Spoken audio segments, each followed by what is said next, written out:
What's up, people? It's time for What the Fuck is Going On Tuesday. First, we have to say belated happy birthday to our girl Shay.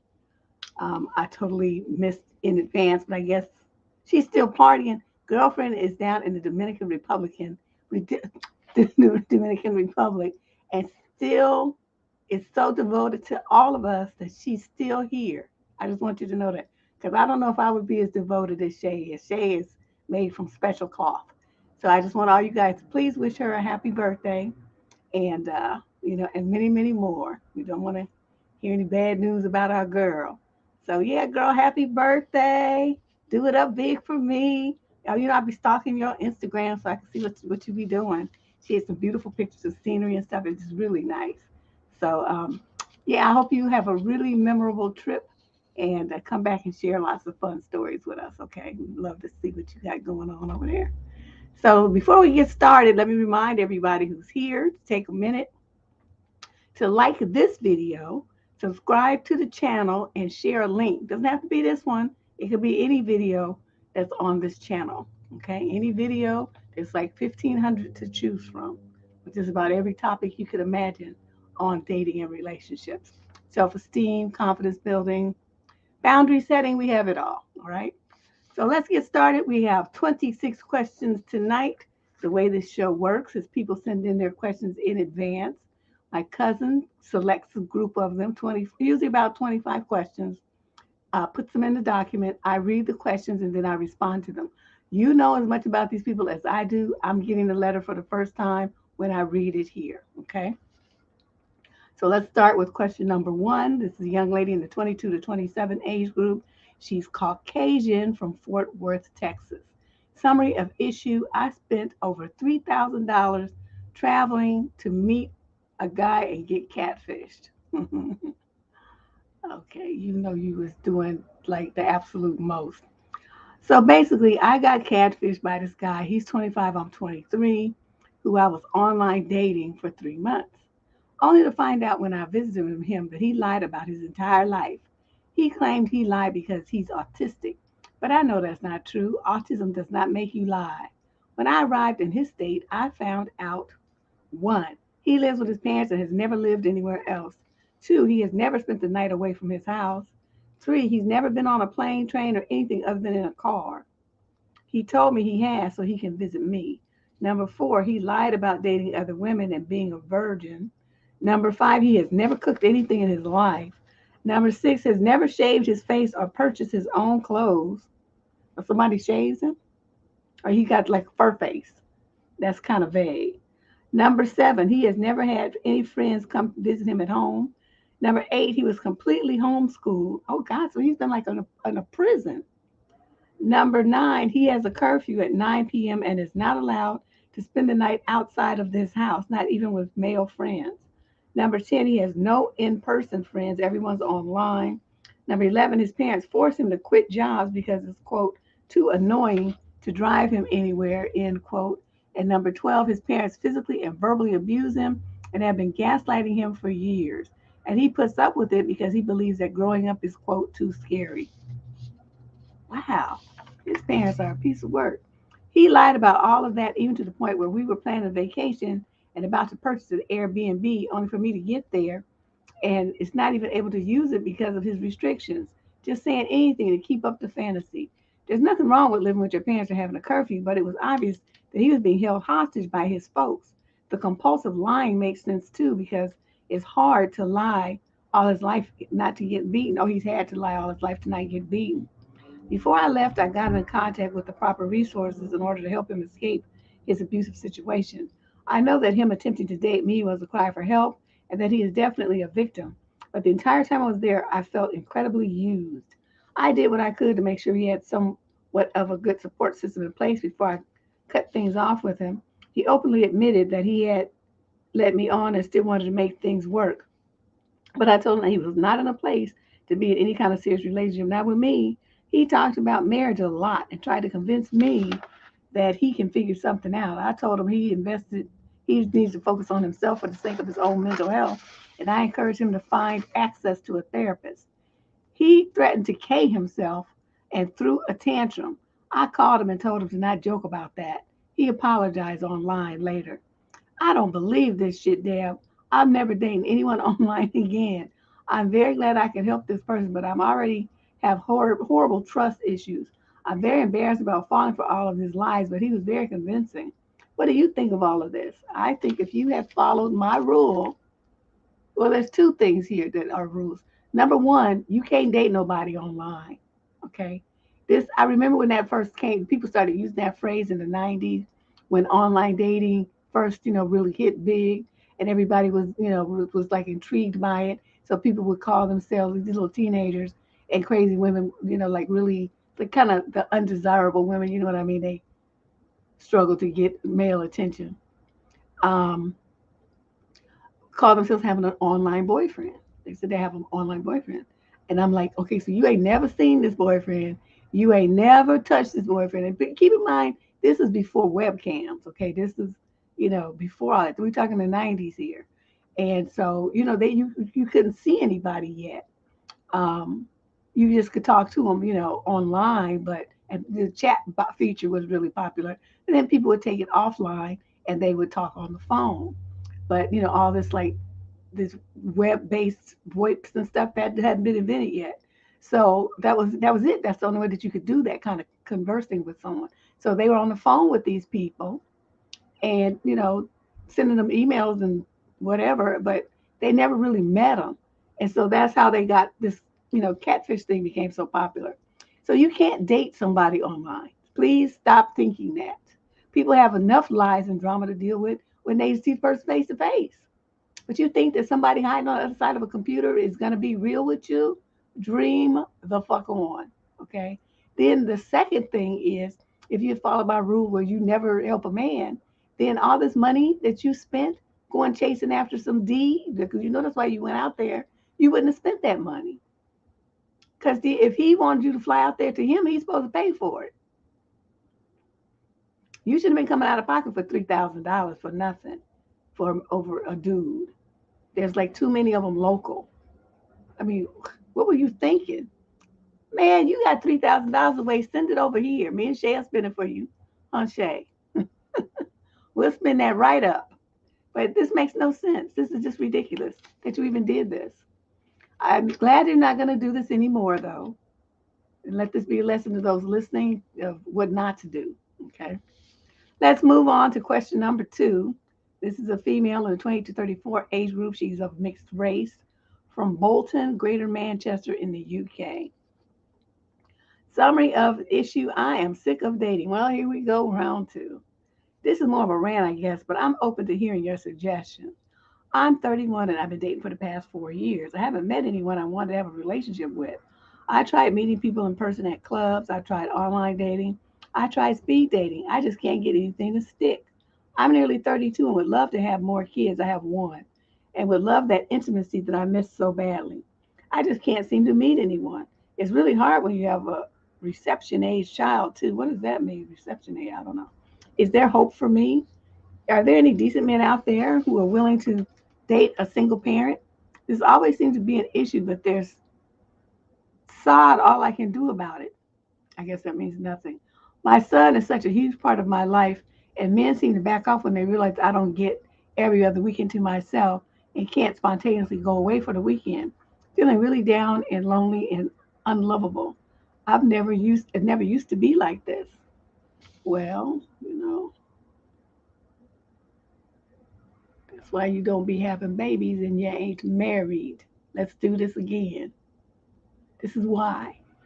Okay? Because if you were married, I mean, not to say it's guaranteed, because I mean, it could be something like, the dad is in prison or dead or something. So you don't get every other weekend unless you have family around, which luckily I did. But, you know, you have to plan your life in advance a little bit. And if dating was going to be so important to you, then you shouldn't have been having a baby. Okay? That's the stumbling block that a lot of men are not going to want. I mean, you put yourself in a bad situation because every man don't want to be bothered with somebody else's kid just for the reason you described. Plus, if they try to hang out with you, it's going to cost them more money. And your time that they're trying to spend with you is going to be divided between them and your child. or children. And a lot of men don't feel like doing that. If they with you, they want to be the center of your attention, which is a fair expectation. So, the likelihood, I don't know what's going on in Bolton, Greater Manchester. I've never been there. I don't know nobody from there. So I can't really say what the men, expectations are and the social structure in your area. I can only talk about what I know, and I know that automatically your options get cut at least by 75% when you have a kid. And you have a button more than one, it's dudes, they just don't want to be bothered. The ones who do want to be bothered, but you got to leave them a side eye sometimes because they're there for nefarious purposes.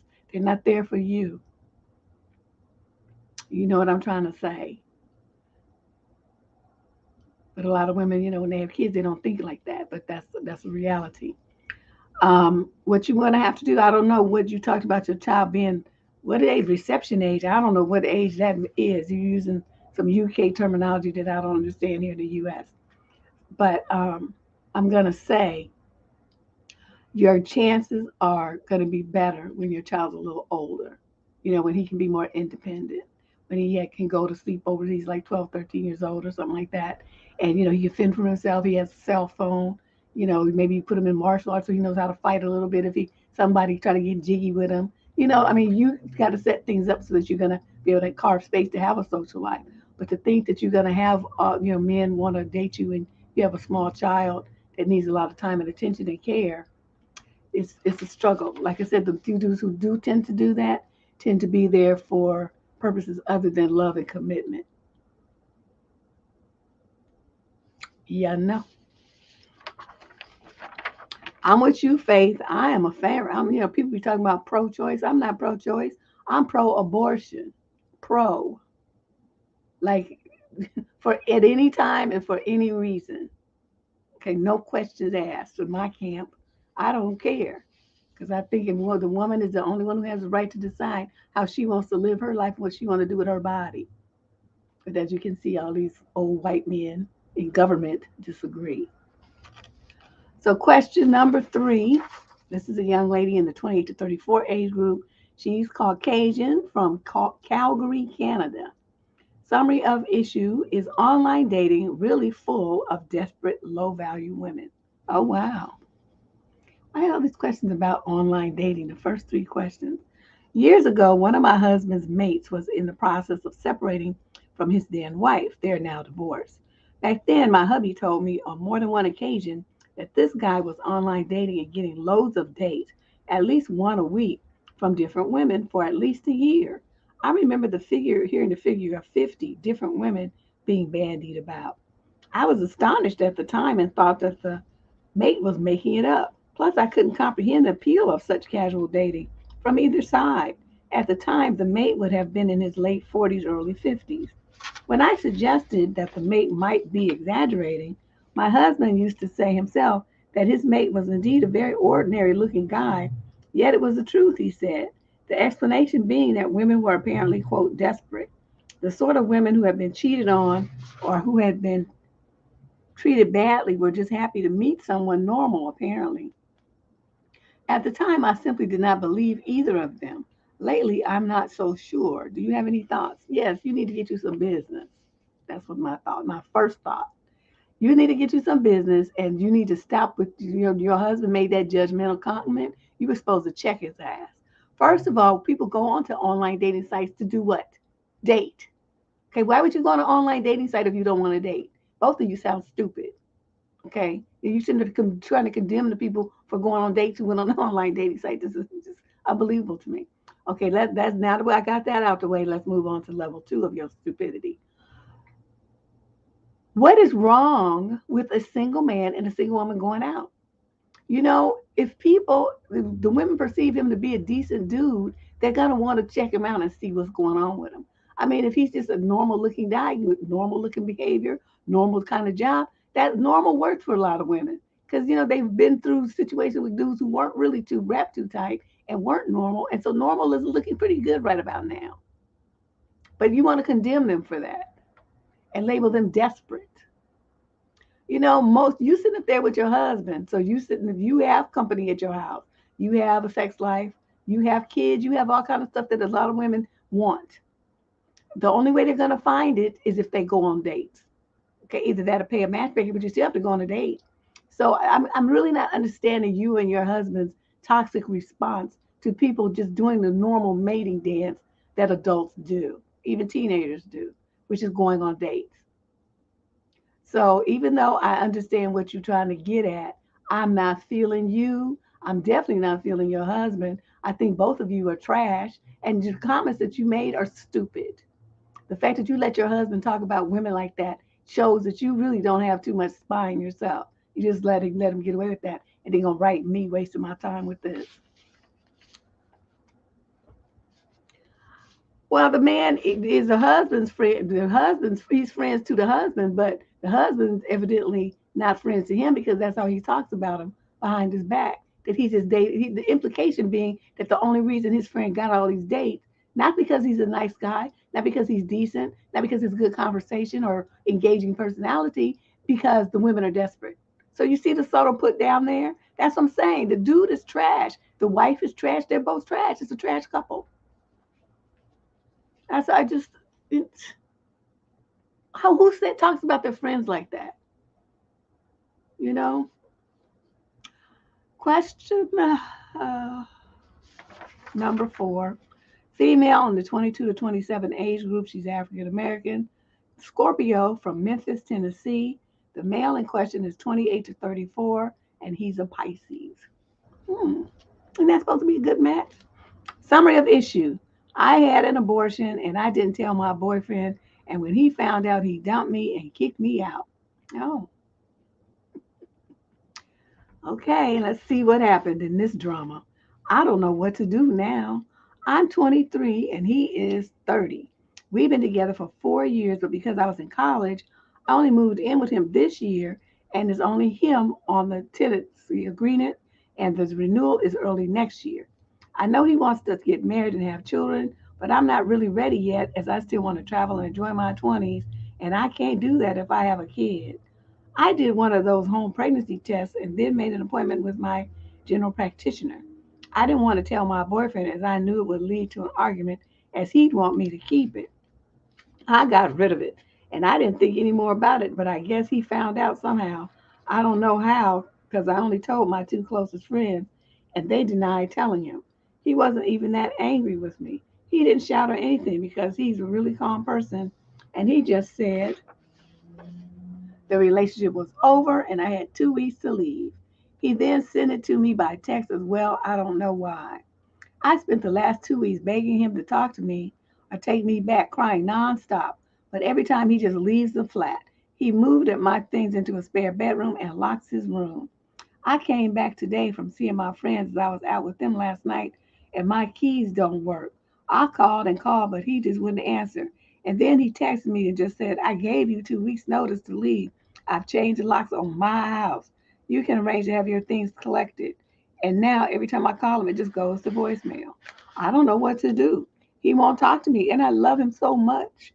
I want to have a family with him, but just not right now. But he won't even let me explain. I had to go back home now as I have nowhere else to live, but I really want him back. Why you want him back? He don't want you. See, this is the thing about it. When you, I mean, I'm all for women make, like I just said a few minutes ago, making choices in their own best interest. It's your body, it's your time, it's gonna be your life impacted.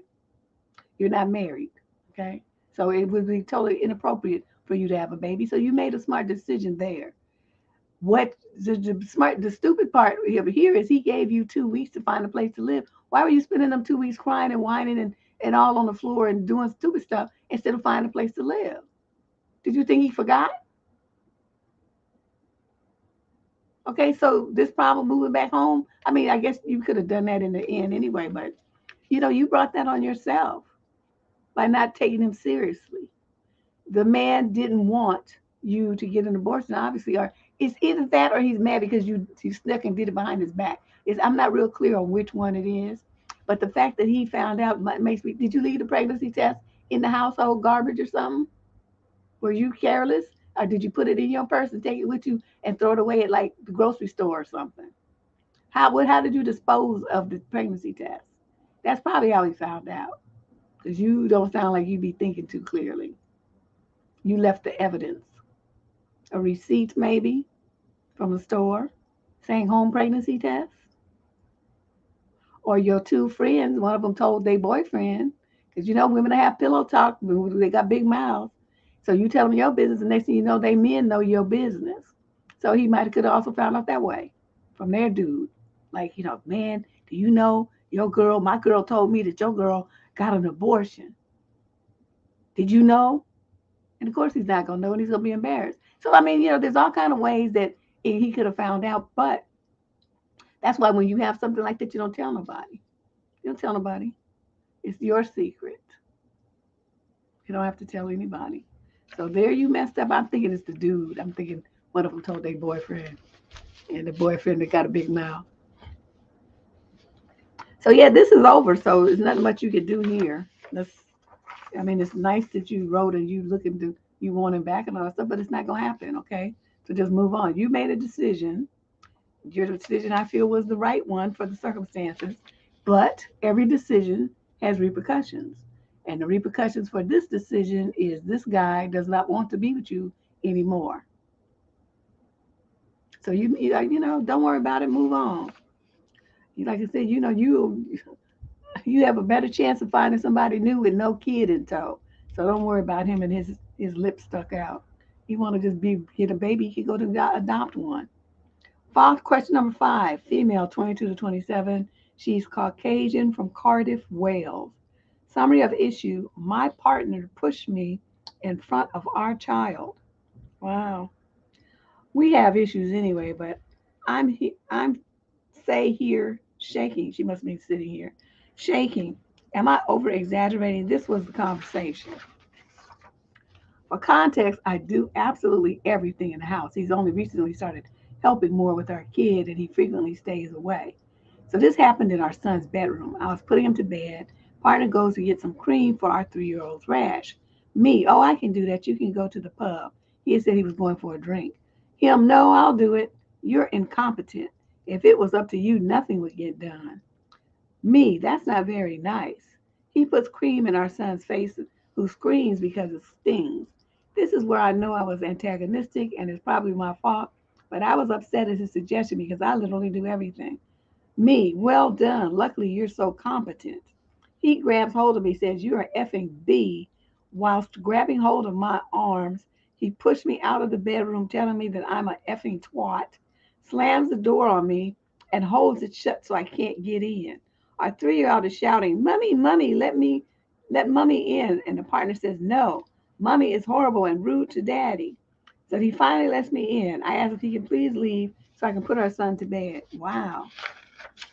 What a three-way thing for a 3-year-old to see right before he tries to go to sleep. I tell him I can't believe he has physically grabbed me in front of our child, and he says I'm ridiculous. Am I exaggerating? I know I shouldn't have made any comment to him, but I was upset because he literally nonstop run around after everyone and frequent loom after our child's days on end whilst he's not here. So suggesting nothing would be done without him has upset me. I'm shaking in our son's room. I can hear my partner downstairs and I'm too anxious to go down, partly because I can't handle any more of being belittled and told off, and partly because I'm worried he will leave me. I know I'm pathetic. Wow.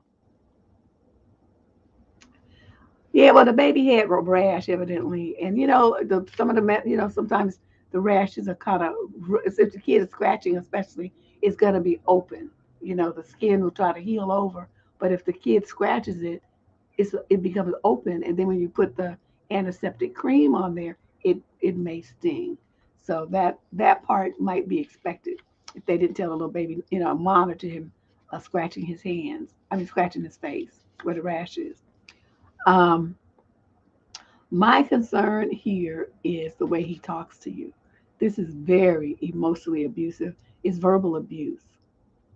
It's belittling. It's demeaning. It's gaslighting. It's tinged with violence where he's going to be grabbing you and flinging you out the door and all this kind of stuff and hold the doors closed against you and just acting a zip damn fool. So, are you afraid that he's gonna leave you? You should hope that he does. You should be praying for that. You should be looking at the fact that without him around, you just get the child support for the kid and you just go on and make your life for your child. because this, now that he's done this, it's gonna escalate. And the next time you feel like you need to write somebody, you're gonna be hurt.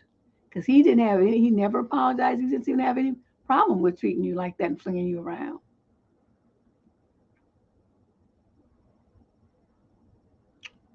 And it's really interesting how he can put you down and may talk about you being incompetent, but as soon as you fire back, then he want to start, throwing hands. My suggestion is that you start putting things in motion to leave this relationship. Consult with, if you guys have it in Cardiff, Wales, some kind of battered women's shelter or program, and get some advice from them on how to proceed. They'll know more about the laws and availability of support systems in that area. I can't help you with that. All I can just make is a general suggestion. Okay, but you and your kid need a safe place to be so you can heal and get your confidence and self-esteem back, and your child doesn't have to be subjected to this kind of violence in the home. You can't make this a habit. This cannot become a pattern in the house. Because your little boy's gonna grow up and he's gonna think that that's okay. Because mommy took it, so my girlfriend or my wife should be able to take it too. Daddy treated women like this, so I should be able to do this too. You want to make sure that you eradicate this from his life.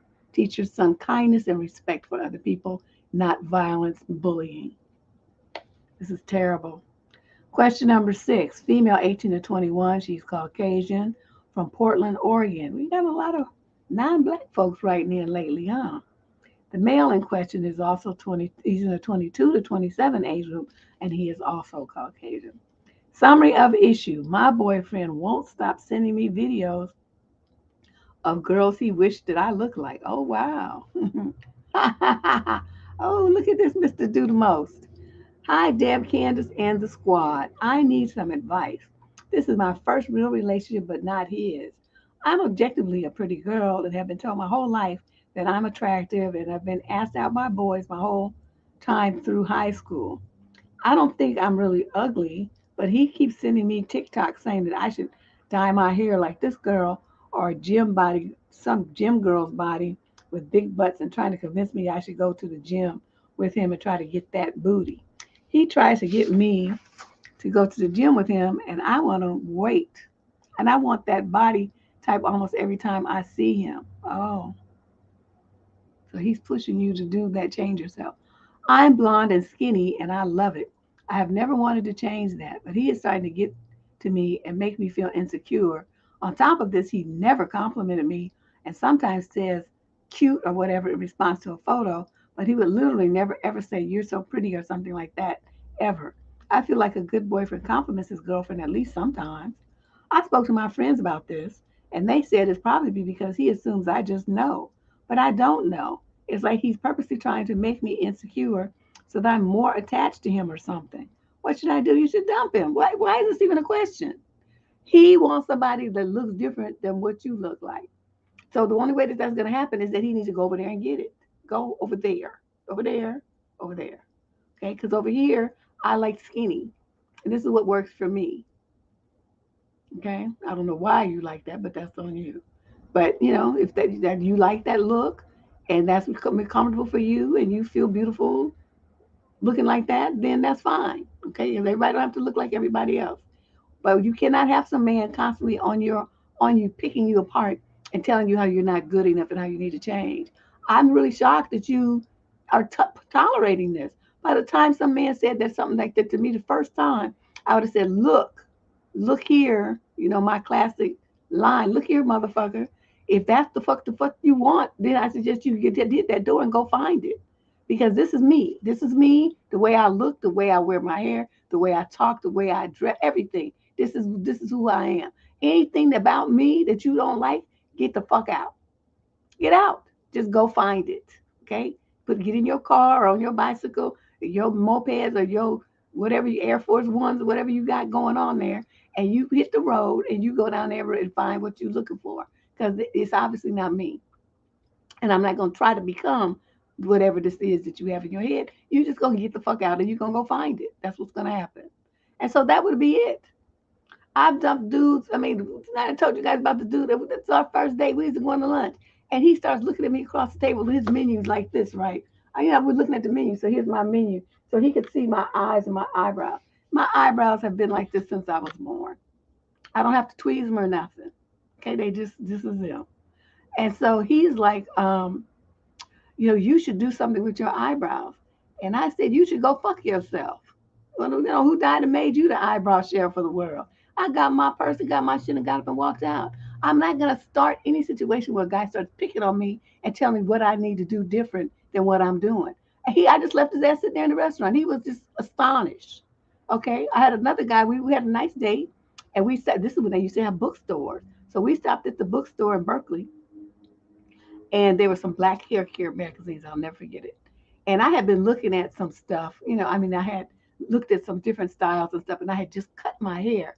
It was really short, and it was like long. I think it was this side was long down here, and this side was shaped and cut like almost to the scalp, and I would gel it down. So it was like the asymmetrical hairstyles, right? Cute. So somewhere, I think in my storage, I have pictures, and I should show you guys what it would look really cute. I loved it. And then I wear them big old flashy earrings and stuff, and it was just a nice look for me. And he's looking at that, and then okay, this is how he met me. Okay, he liked it then. So on this date, this clown goes up there and tell me, "Oh, you point to this girl that had really long hair. Well, you should grow your hair out like this." I had just cut my hair off to try a new look because it had been long all my life, and I wanted something different. So I'm like, no, I'm not gonna be growing my hair out. I just cut it like a month ago. And well, I think it looks better long. I'm like, well, who asked what you thought? If I gave a shit about your opinion about my hair, I would have asked you. Went outside, got in my car because he would come in my car and drove off. Left his ass there in the bookstore. Kanye shrug. What you want from me? I'm like, that's how I do things. So I'm sitting, for me, this would have never happened. So I want you to start thinking about how this guy makes you feel in the relationship. You should be feeling good. You should be feeling elevated, lifted up, loved, cared for, supported.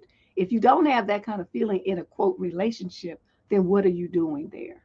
That's when you leave. Okay. So make sure you dump him. Question number 7, female, 28 to 34. She's mixed race from Bristol, England, in the UK. Summary of issues: staying away from an abusive man. Can you please give me some strength? I've been in an abusive relationship with a man for about a year. We broke up 8 weeks ago because I stood up to his manipulation and he ended it, telling me that it was all my fault. It's always my fault. He's controlling. He can't bear that my ex husband, the father of my 2 children, and tells me how to conduct my relationship with him.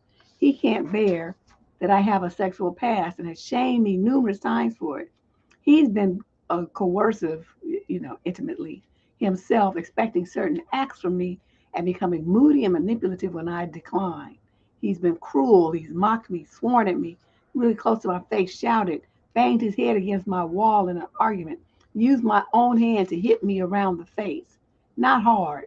When I did something he didn't like, arguing with me for hours when he doesn't get his way, exhausts me until I accept full responsibility for something. Okay.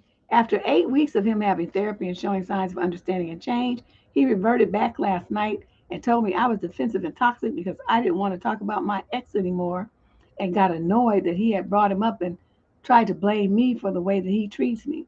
More hours of him ending it for good, telling me the only way he could see himself with me is if I go away and think about how I can meet his needs, and that I need to accept fault in the relationship. It was relentless. I ended it this morning. I asked him not to ever contact me again, and I blocked him. But I already miss him. I love him, and I'd love for him to not abuse me. And I know I'll be so tempted to unblock him and try again. How do I stop myself? I don't know. The beginning of our relationship was so good. He love bombed the hell out of me. The connection was great. The eggplant was great. I felt like he was the one. I feel traumatized. I'm going to just tell you this. And I don't want women to see you don't have sympathy for bad women abusing women. That's not true. That's not true. What I don't have sympathy for is the mentality that so many women have many women have stayed in a situation with a man like this. What the fuck for? Why are you there? Why would you become a verbal and physical punching bag for somebody when I mean, you have like a history of him just doing all kind of crazy stuff. Any one of these things would have been enough to end the relationship on the spot, on the spot. But no, you stay. And then you even at the close of the letter talking about I miss him and I'm gonna unblock him and I still love him. What is it that you love so much? See, this is the part that I don't understand. What the fuck do you love about a man who treats you like this? You need to love yourself. Don't you understand your two kids are seeing this shit? They're hearing this. They're watching this go down. They're learning like what's going on. And this is the example that you're setting for them. You a piss poor mama. I just want to say the daddy should come and get them and get custody because you're not doing them a service at all. And then you'll sit up here and whine at the end of the letter talking about, I love him and I'm probably going to unblock him. So you just go right back to the same bullshit and subject the kids to the same bullshit. So even if you don't think about yourself as a mother, you should be thinking about my children are going to be hurt by this, by seeing and hearing this. This is injuring my children. You talk about you feel traumatized. How the fuck you think them little kids feel? See, this is why, ladies, this is why I said I get mad. It's not because of abusive relationships. Because I know, especially the first time, you don't have no problem over that, no control over that. But you're not even married to the man. Okay, you don't have no kids with him. Your kids are by your ex-husband.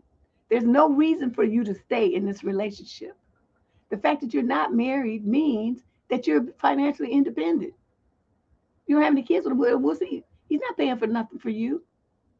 Their kids' father's paying for them. So you have no reason at all to hesitate to have to make a plan to have to get ducks in a row like some women have to do. They have to take it for a little while they get their stuff in place, get lined up a support system. You don't have those issues, but you made an escape, and now you're talking about you want to unblock them and go back. That's why you talking about can I give you some treat? No, I can't give you shit. I can't give you nothing. You just gonna keep doing this until you get seriously hurt. The baby's daddy's come and takes them, and then you're gonna be sit there looking stupid, wondering why you got yourself into this situation, why you grow old alone, and just go from one stupid fool man after another. That's your future. Just call me Miss Cleo, because I done told you. So you got the warning. Do something about it. Question number 8. Female, 22 to 27. She's black from Toledo, Ohio. Summary of issue. Do men even like women? I've read more than enough posts online on how men just want a pretty face and fertility. Anything beyond that, they merely tolerate. Oh, really? You read stuff like that? Yeah, I guess they do say that, huh? They have a lot of videos on YouTube about that too. As a recently single woman, I'm becoming more and more dismayed at the idea of dating again. Why should I strive to date and be in a relationship with people that don't like the very core of who I am? So, what do you think? Do men actually like women as people? I would have to vote no. Overwhelmingly, no.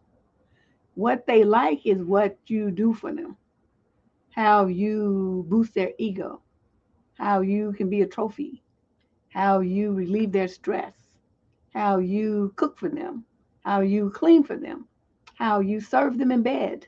That's what they love. Do they love the essence of women?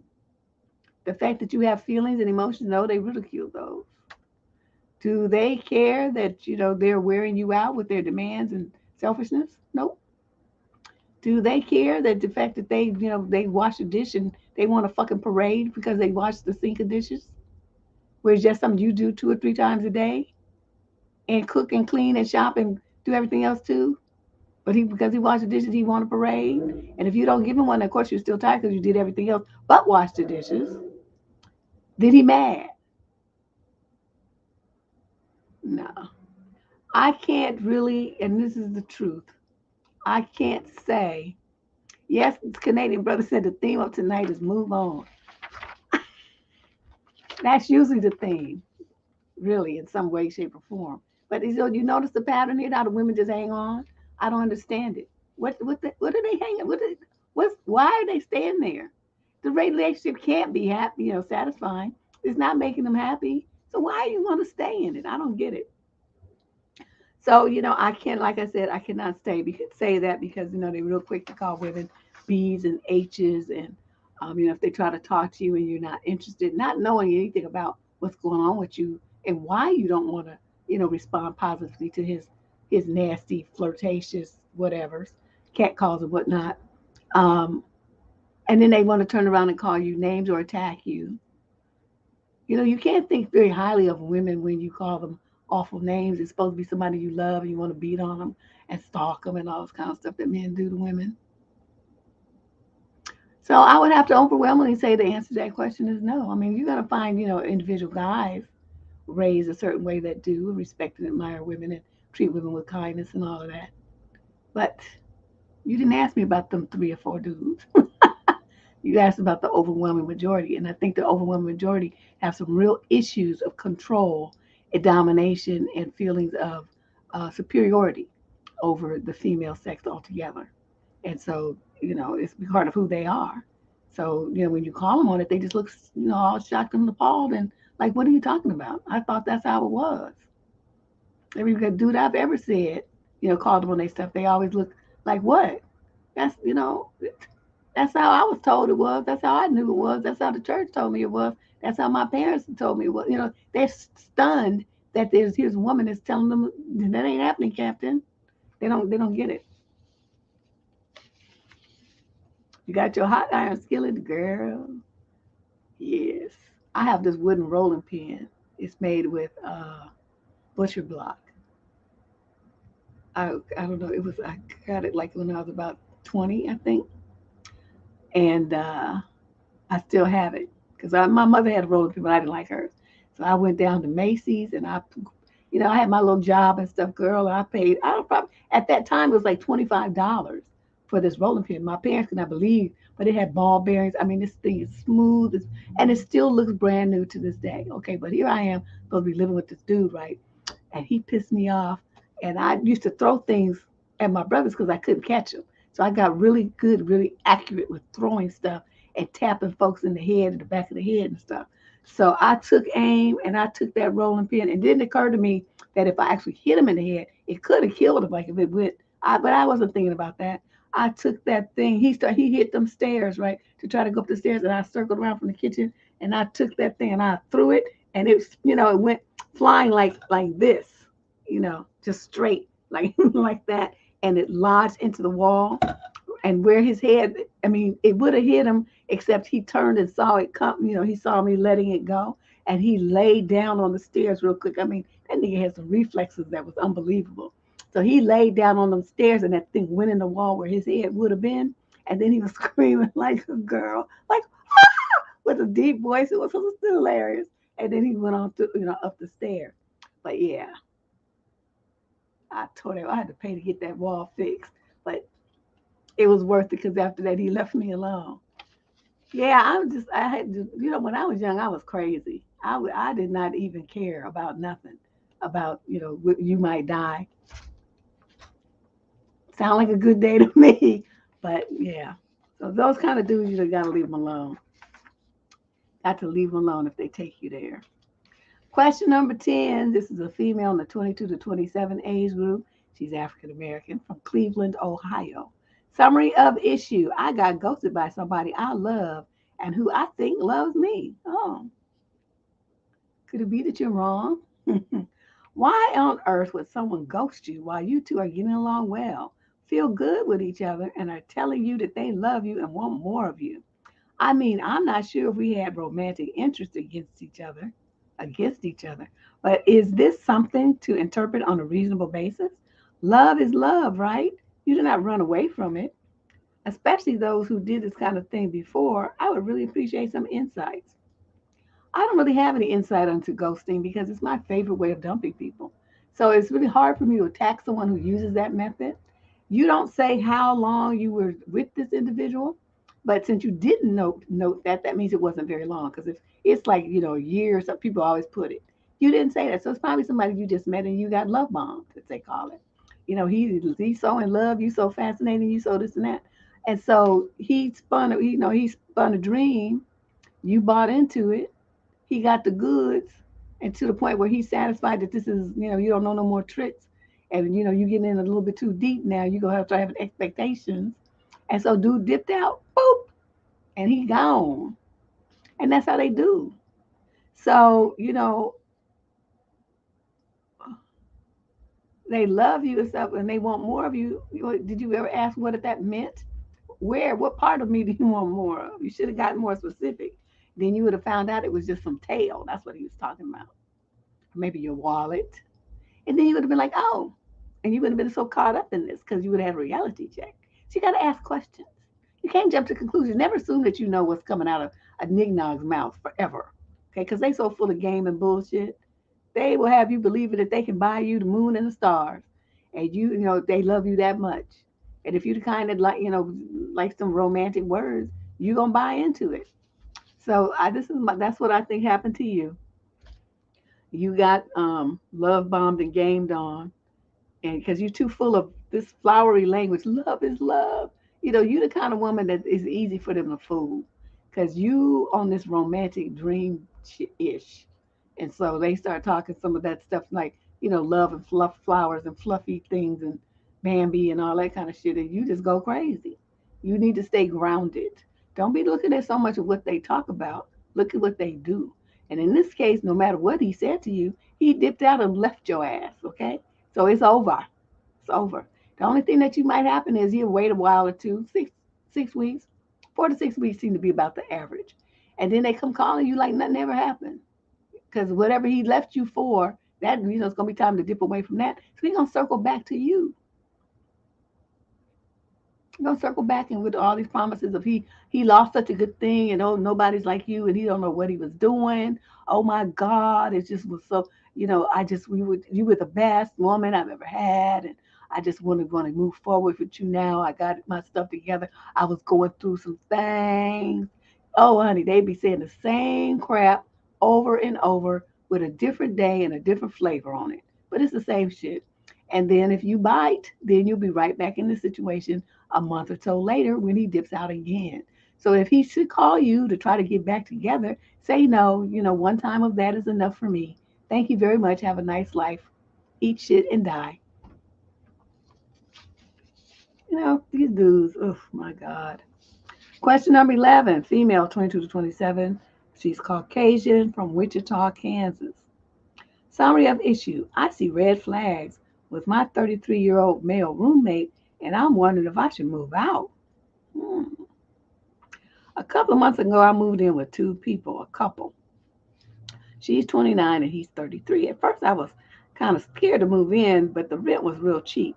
It's been all right so far. I get along well with him. But I noticed that me and this dude have been talking a lot. He often stops to make conversation with me several times a day. And I've noticed that we're now closer than me and the woman are. He does nice things for me, like offer me food, which I appreciate. The issue is that he seems to be very preoccupied with eggplant. He often makes eggplanty jokes, which I didn't mind because I have a similar sense of humor, but last night was when it crossed the line. He had a few friends over and he made a few drinks. He joked about putting GBH in my drink to make me really drunk. Now I know, and when he had his male friends over and he made the joke in front of them. Now I know he didn't actually do that, but it still made me so weirded out because that is the date rape drug. He acted kind of weird after that, like he felt bad about saying it. When he said that remark, his partner didn't say anything. I think he may be trying to flirt with me, but the remarks and the nice things he was doing for me. The thing is, I don't have enough money to be putting down a deposit on a new place or to be paying higher rent than I'm living off of student loans and grants right now. I want to be safe, not even for the sake of my safety, but so I can keep having cheap rent. In my gut, I feel like he's probably harmless and just has no filter. But I'm a survivor, so this stuff worries me. I really don't want to have to talk about him and make it awkward. But what do you think I should do? You don't worry about it being awkward. He made it awkward. Okay, so what you have to do is say, I would like to have a house meeting. Okay, this is going to require that you can get a fucking spine. You sit down, both of them, and you say, okay, dude, you are so out of pocket. It's like from this moment on, I don't want you to talk to me like you've been talking to me. I'm not going to eat or drink anything that you have. You get yourself a little one of the little baby refrigerators, and you put your food and stuff in your room, and you put a lock on your door. When you're in the room, you can lock the door from the inside, and when you're not, you lock the door from the outside. This is the kind of guy that would install a camera in your room. I don't trust this kind of man. But unfortunately, why is my nose tickling? Unfortunately, with the financial situation that you're in, you're kind of stuck. So you got to take other precautions. You're going to have to, get your food away from them. When you got to cook something, you take it in the kitchen, you use it, you put it back in your room and lock your room and lock your door. Don't eat or drink anything. Don't let him offer you anything. All this, he's offering you food and shit, you're going to start saying no. When he makes jokes and that are inappropriate, and say that's inappropriate, stop it. I don't want to joke like that. If he, at this meeting, you need to tell the girl, I'm not sure what he's trying to do here. This is your dude. You need to put him in check. Don't come at me like that. And that thing that you made, that was like a threat of a criminal act towards me. Did you obviously think that shit was funny? That was not funny. And you said it in front of a bunch of dudes, but you got to be trying to say that you was dreaming about doing some kind of gang thing on me or something. You are so foul and funky, dude. I'm telling you. If anything happens to me, I'm making a record of this, and I'm going to file a police report. You better hope that nothing happens to me the rest of the time I'm here. And you can do that because that's a threat. And what he did, what threat was a criminal act. And I would definitely file a report. They're not going to, like come and arrest him or anything like that. But it will become a part of the record with his name associated with it and his address and stuff. That's what you need to do as well. I almost forgot that part. He did in front of a bunch of people. Like, the implication, I'm telling you how that's how I would have took it. The implication is that I'm going to set this up so me and my buddies here are going to have a good time with you because you won't be able to wake up. You'll be super drunk. And we'll just do what we want to with you. That's what his implication is. That is a threat. It's not a joke. And if you do what you can to get yourself out of there as soon as possible. If you could move into a place with some like old persons or something, so you could help them with chores around the house, that'd be your best bet. Because you don't sound like you make a lot of noise and stuff like they would be worried about. And they'd probably be happy to have somebody, a young person there, around to talk to, play checkers with and stuff like that. But you look into some alternatives, but in the meantime, you need to do this first. You got to put the whole house in check that this is not going to happen. This is not no more. Don't talk to me and get that lock for your room. Question number 12, female, 42 to 49. She's mixed race, Jacksonville, Florida. The male in question is in the 35 to 41 age group. He's black. Summary of issues. Okay, so this guy, he's in his late 30s, that I met a week ago, is already telling me that he misses me via text. And am I right to feel creeped out and to ghost him? I would say I would be concerned after a week. Don't that sound like some love bomb drama? I met a guy at my campus barbecue at school. We both live on campus. I'm in my early 40s and he's in his late 30s. Yes, there are some older students living in the halls due to the expensive cost of housing. He stayed by me all afternoon at the barbecue until it was over and made small talk throughout the evening. He gives off signals that he liked me, kept casually touching me. He seemed sweet, but I really don't know him that well, and I didn't really get to know him much better at the barbecue other than friendly banter. We exchanged phone numbers, and I thought I had made a new friend. I'm not really interested in dating as I'm trying to concentrate on my studies after a marriage breakup last year and a recent mentorship ending. The next day, I see this dude from the barbecue, and he comes over by me as I'm leaving the dining hall. He offered to walk me back to my residential hall. I said, no, thank you. He finally left and went back to his own hall. The day after that, he comes to my study group, and when it was over, he walked me to the lab that I work at. It's a campus job. He tried to enter my lab with me, and I told him that he could not, so he left. He mentioned my social media pages from years ago that he could only have found from background checking me or looking me up on the internet. He started liking most of my photos on Instagram and then texting me a lot, to which I barely responded. This past Friday, he kept texting every few hours without waiting for a reply from me, finally telling me that he missed me. This was an immediate red flag. He doesn't know shit about me other than my major and what my on-campus job is. He knows nothing about my interests. We haven't even gone on a date nor spent any time together other than at the barbecue. My family says the guy sounds sweet and I should give him a chance. I should feel lucky somebody is interested. Nope, I'm just creeped out and kind of want him to be left alone. How do I let this guy down easy? Is his behavior creepy or am I being too paranoid? Nope, your radar is ringing and mine is giving out creep vibes too. He just too into your space, trying to come into your lab with you and wanting to walk you places. Are you gonna be in the dark and alone with his ass? I think not, sir. Well, when he's gonna text you the next time, or you could text him back now that you have this, I miss you. Then you could text him back and say, please don't say stuff like that to me. It's totally inappropriate for the level of association. Don't even say relationship. The level of association that we have. Any missing me that you're doing is taking place in your imagination. I don't know you and you don't know me. You have to say it firmly like that with parameters around it because this is the kind of guy that's going to keep building a fantasy relationship in his head that he has with you because he is interested in you, then you have to be interested back and he's going to respond that way. um, Shit, you could just block him too, except the fact that he knows too much about your whereabouts on campus and all of that kind of stuff. So he would be like, well, why did you block me? It's like because you was bugging the fuck out of me. I'm not trying to be bothered with you. I'm not trying to date, which you could also tell him. So, I'm getting vibes here that you're interested in me romantically. I just want to tell you to you turn that around and to be interested in someone else because I'm not trying to date anybody. I just got out of a marriage and I'm not interested in men right now. I'm just not. Okay, stuff like that that's firm and definitive and hard lines in the sand and boundaries. You need to start putting those in place before this gets really out of hand. Yeah, these guys, he's not, yeah, he might be somewhat obsessed, but that's why she's got to start using that kind of language, especially saying, I just got out of a bad marriage and I'm not interested in dating anybody. No men at all, ever. Or, I mean, not ever, but you know what I mean. And then be prepared for him to not accept it, though, because they usually try to come back with, well, but why not? Well, at least we could be friends. No, we're not going to be that either. I'm too busy and I don't have time for no more friends. I have female friends. That's the only friends I'm looking for right now.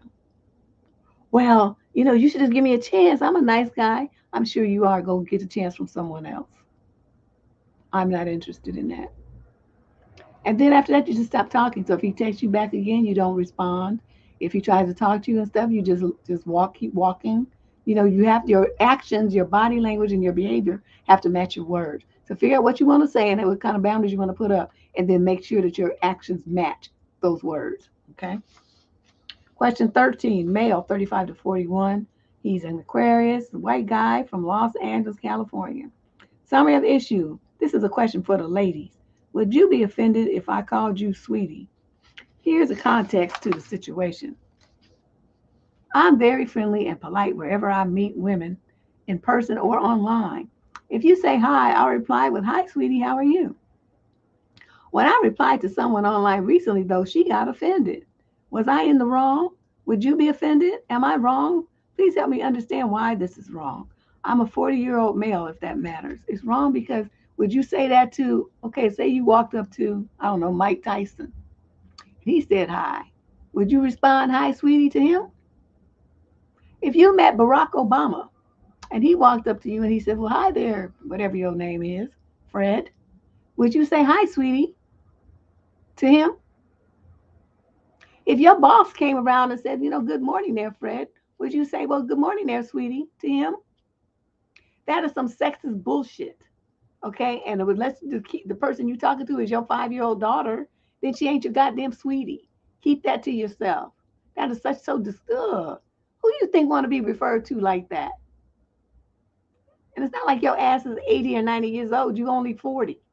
Okay. So you got that flirtatious kind of attitude, a little sickening, syrupy, sweet ick talk to adult women. Nobody trying to hear all that. Change your language, dude.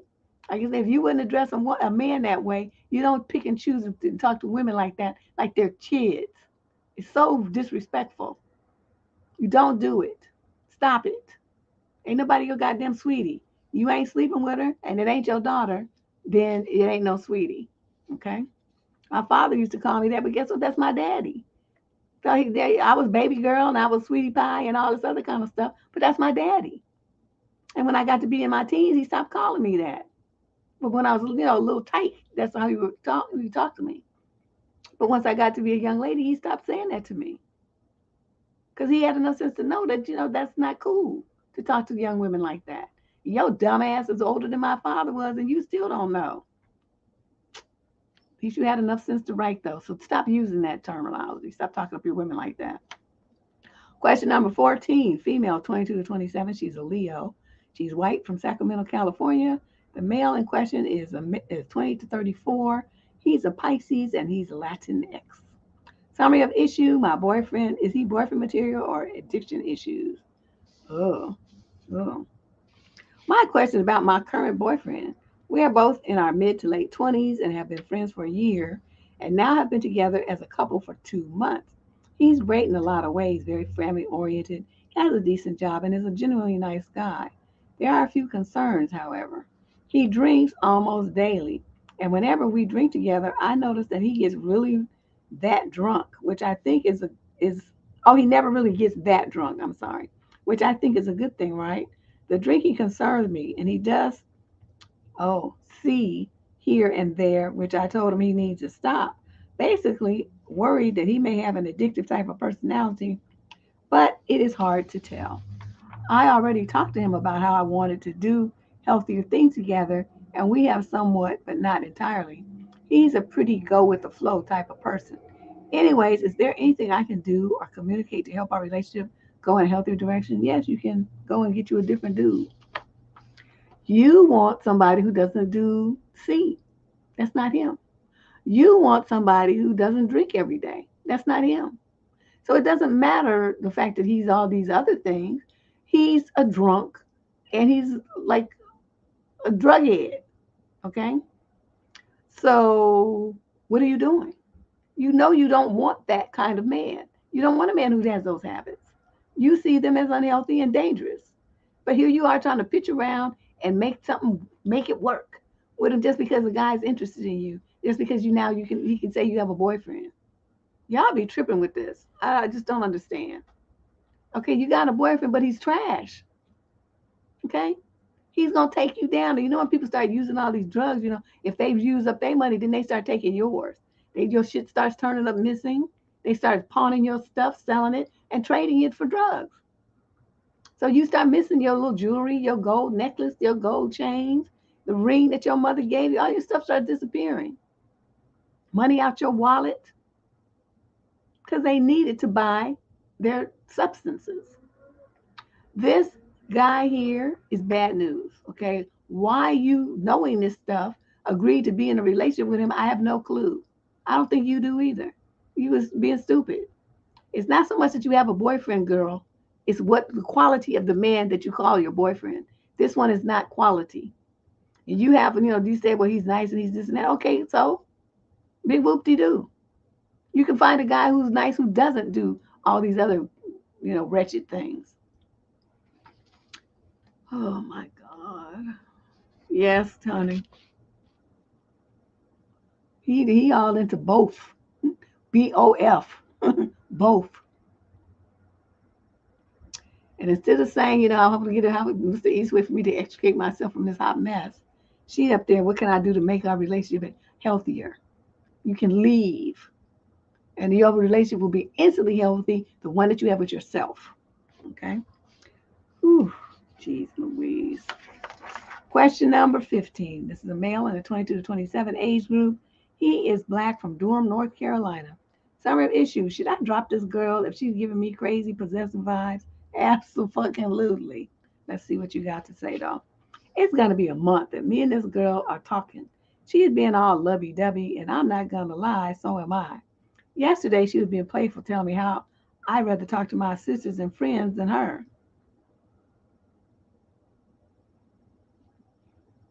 Going on a month, huh? I don't mind being on the phone with her, but I do have other things to do. Like I enjoy talking to her. So last night she started apologizing because she was sort of meant what she was saying. Then she was telling me, "I'm scared that you won't like me because I'm short and ugly," which really threw me off. I already know what she looks like because we have each other on Facebook. I don't think she's ugly, and I told her that I wouldn't be thinking that. Well, anyway, she wants to visit. Okay, no punctuation here, so I'm struggling a little bit, y'all. She wants to visit me where she lives, like 3 hours away from me. So I was thinking of getting an Airbnb for us to stay here in my city and also showing her around as well as taking her out to eat. Finally, a period. The only thing is, I am saving my money and I don't mind taking a girl out, but if it's for a whole weekend, I'm just scared that she's going to imply for me to put everything I have. Never been on a date where I always pay for everything. So I'm not sure if she's going to want to split the Airbnb. So I'm barely asking her now how she wants to do it. But it does sort of scare me that she always wants to talk on the phone. Okay. Oh, please go back to school. Please go back to school.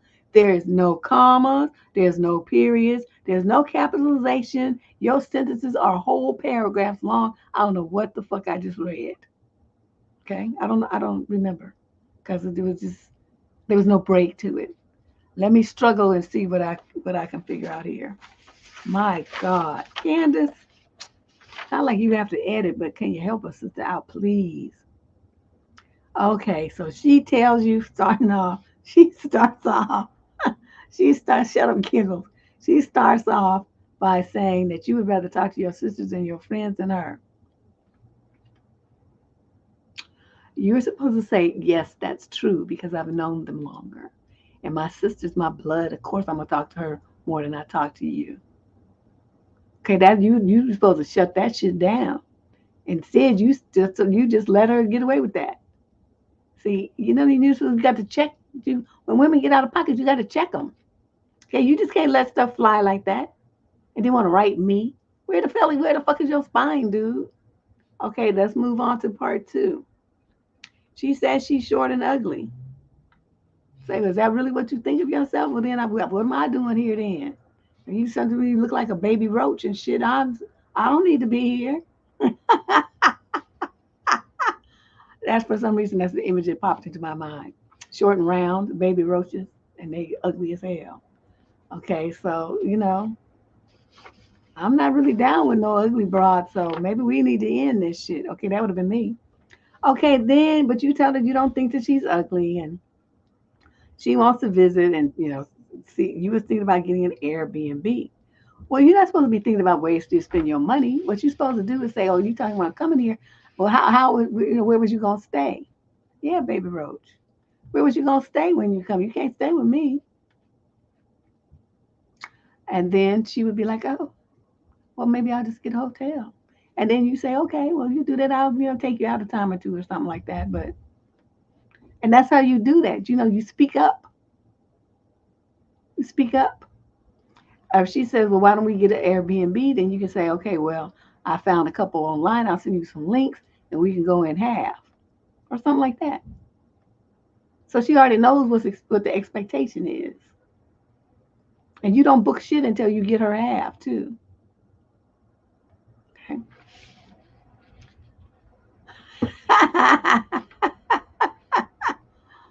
Oh. Have you ever looked at a roach, though, under an electron microscope? That shit is ugly. Oh, my God. Hideous. Hideous.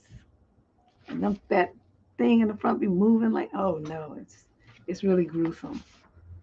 They are some ugly looking critters. Okay, so you never been on a date where you paid for everything? You is a dust mite. Now, you should be asking girls out unless you gonna pay for everything, you little clown. Who raised you? That mentality. Like, if you're talking about a whole weekend and you're not even like boyfriend, girlfriend, it is appropriate that you guys split the cost. But that's your woman. And you talking about she got to pay half? Oh, you wouldn't have me for long, I tell you that. That would not work. So anyway, those are my suggestions for how you handle this. You didn't put her in check, but you're gonna have to mention that statement about talking to your sister and stuff. That needs to be addressed. You cannot just let that slide. Put that under the rug because if she said it, that means she's thinking it. And when people think shit that's stupid and inappropriate, they need to be called out on it. Okay, so you can't. You got to change your focus. When women say stupid shit to you, you got to jump on it with both feet and squash it right then. Don't let it go.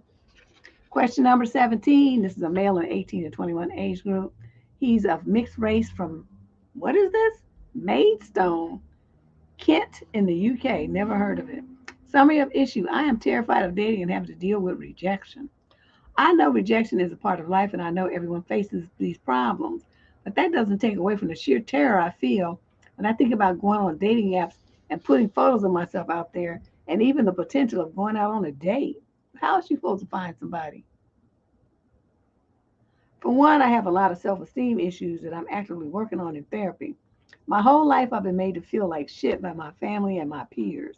I've had a relationship in the past, and she made me feel special, but I didn't process that feeling in a healthy way, and instead, I used her love like a drug to avoid my real problems.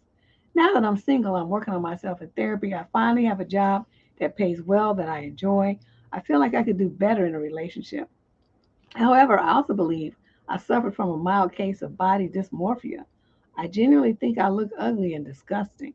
Knowing my ex found me attractive tells me that it's all in my head, but it's still difficult to stop my negative thoughts. That's interesting. I'm not saying men don't have that problem. There's male anorexics too, but it's generally a female issue. So this is different. I've tried going on dating apps before and I never got any matches. I think the reason for that is I'm terrible at taking photos of myself and building a profile that shows my good qualities. I have a hard time displaying confidence, well, because I'm afraid that displaying it will make me look like an asshole. So instead, I'm just too humble. I have a hard time forcing a smile because I hate my face and how I look. Wow. Taking pictures of myself is difficult because I think I'm ugly. I don't have anyone that can take good pictures of me. Every single aspect of dating is scary to me. I'm afraid of being judged and rejected because of being rejected by someone will validate all the negative thoughts I have about myself. I have enough self awareness to recognize that, but I still struggle to face my fears in order to make changes in my life. I feel like I'm wasting my life away living in fear. Any advice you have, I will listen to. I have a couple of videos on the channel that talk about men's fear of rejection and being cowardly. I mean, the titles, are meant to be somewhat explosive, but the information in there you might find of value. I would suggest that you continue your therapy and eliminate dating as an option for the time being. Just writing your letter, all these feelings you have about some persons you haven't even met yet, and a situation you're not even in yet, all this projected terror and rejection and fear and stuff. Dude, you need to work that out with your therapist before you even attempt to try to meet a woman because it's not going to go well for you. Okay. I don't want you to get your feelings hurt unnecessarily. But the number one thing that women like, and you don't even have to be that good looking, a guy who has confidence. A guy, he can be a short dude. He cannot be that cute. I mean, he carries himself well, so you better have a good conversation. He might be witty and funny and stuff like that. But the main thing that draws women to men is confidence. If you have confidence and you believe in yourself, she'll believe in you too. When you wallow in fear and are a coward and shivering in your boots and just saying hello, that's a turnoff to women. That's why I'm saying you would be set up for rejection, even though you haven't even said anything, but just the attitude that you have and the energy that you be putting out there. You need to work through all these things. You can show your therapist this part of the this part of the video, and let them hear your letter so they can help start working with you on those issues. That would be very helpful. I don't know how much of that you expressed to your therapist, but I think you did a good job of expressing it here, and you need to work on those issues. Then when you get that stuff all squared away, then you can try dating. Okay? The therapist may recommend somebody because there's people, excuse me, there are people who write profiles professionally. So if you have some money, you got a job that's paying you pretty well, you can hire one of them. And they might, have a photographer that they work with and stuff too. But that's the goal. Right now, your main goal is to get through therapy and start addressing these issues to get your confidence and self-esteem on some kind of, sensible level. Question number 18. This is a male in the 22 to 27 age group. He's Middle Eastern from Los Angeles, California. The female in question is 22 to 27, and she's white. Summary of issue. My girlfriend is not a good cook, but she wants to cook all the time. Oh, no. Ugh. My girlfriend loves to cook, and she's been cooking all her life, but her cooking is just not good at all. I'm a really good cook, and I can taste all of her mistakes. She overcooks everything, or either under seasons or over seasons. She adds things that don't belong in doing some odd food experiment, etc. She found like one of them raisins in the potato salad types because it look it's different. And this, don't you think this would taste good?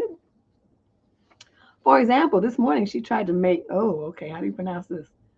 Some shock something, which is a Middle Eastern tomato and egg dish. The eggs were hard and dry, and the sauce was very sour because she squeezed a whole lime into it. And it's not just me. Her sister also knows her cooking is not good. So do her two closest friends. But they can deal with it because she only cooks for them every once in a while.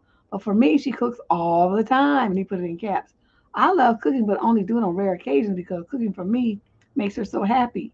She wants to be, quote, that girl who keeps her man's belly full.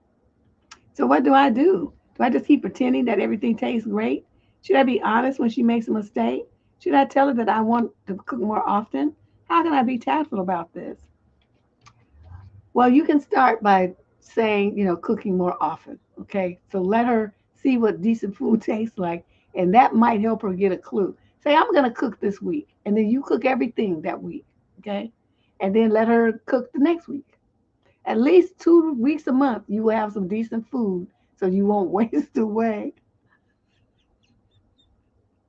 I'm sorry, this is just funny. Um, and then, maybe like as she starts cooking, do you ever go in the kitchen and say, what tends to go with this kind of dish is blah blah blah blah blah blah blah. I read it on Google or something. I don't know. Or get her a cookbook for a gift, an apron and cookbook set or something. So she can say, "Oh, I'm going to try some of these recipes." That might help save you too, because you have a guide to follow instead of what's going on in whatever is going on in her head. But you're very polite. I don't know. I can't do it. I can't do it. I cannot eat nasty food. And I'm just too frank. And if somebody gives me something, I'd be like, what the hell is this? Like my friend who called herself making some gumbo with canned chicken, canned shrimp, canned crab. She did have sausage. And what else did she put in there? Uh, a bottle of clam juice. She put all that in the pot, so clam juice is watery now. Ain't no roux, ain't no Trinity, no nothing going on in this pot but what I just told you. And she stirred all that up and she put it in a bowl. And she put it on the table in front of me and I looked at it. I said, what is this? And she said, oh, that's gumbo. I said, nah, I don't know who's been lying to you, but this is not gumbo. I don't know what this is. But that's how my daddy made it. And there's Deborah. Your daddy can't cook. She was so mad. But I'm like, I'm not eating this. I'm not eating this. So when winter came and I made gumbo, I invited her over. I said, no, this is what gumbo is supposed to look like and what gumbo is supposed to taste like and smell like. And notice how thick it is. Gumbo is not watery. It was awful. So, I just don't have that. I don't have that gene where just eat nasty food and tell people that it's okay and it's good. I can't do it. That's my stomach. That's like my one weak part of my body. So whenever I get a problem, it usually is my stomach. Something's going on in my belly. I start getting a stomach ache or something, nauseated, vomiting. That's when I get sick, that's where it tends to happen. So, no, that would be a no-go for me. But that's my suggestion for you. Look for some easy cookbooks and something, some soul food, something that she can cook, 5 ingredient recipes or something like that to help her get an idea of what's supposed to go with what and how it's supposed to blend together. What I know, because one thing now, y'all don't get mad. You look at the recipes online, and you know what I've noticed? White people love cumin. They put cumin in every goddamn thing. Cumin in eggs, cumin on fried chicken. Cumin goes in Mexican food. It does not go in fried chicken. What is wrong with you? Okay, they want to put it in everything. Spaghetti. I mean, they put cumin in everything. Have you ever noticed that, or is it just me? I'm reading the recipe, looking at the ingredients, and they always have some goddamn cumin in there. I'm like, what is this with white people and cumin? Y'all just love that shit. It just drives me crazy. Of course, if I'm making a recipe, I'll leave it out. They put cumin in, and it should be something like, I don't know, onion powder, paprika, some, black pepper, something. But nope, damn it, always some damn cumin. Drives me crazy. And this is, I'm not joking, okay? This, you look online at some recipes and you see for yourself. It's true. I'm like, garlic, salt, and cumin. I'm like, ooh, Lord, your food. No wonder nobody want to eat at your house. That don't even sound right. Question number 19, male, 28 to 34. He's black from London, England. Female, 28 to 34, and she's white. Oh, we got us a little Oreo couple. Child, you go and you look. I'm telling you, they do. See, Lacey knows. It's true. I've been looking at, especially when you look at the vegan plant-based recipes. Oh, they be wearing you out with the cumin. They just it's in every goddamn thing, everything. So your whole food, your whole everything ends up having cumin flavor. And I'm like, why? That's don't put that in fried chicken. Okay, that goes in tacos and burritos and hey huevos rancheros and stuff like that. If anything, but let me move on.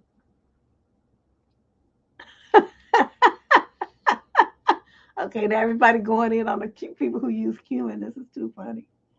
Okay, so he's where did I leave off?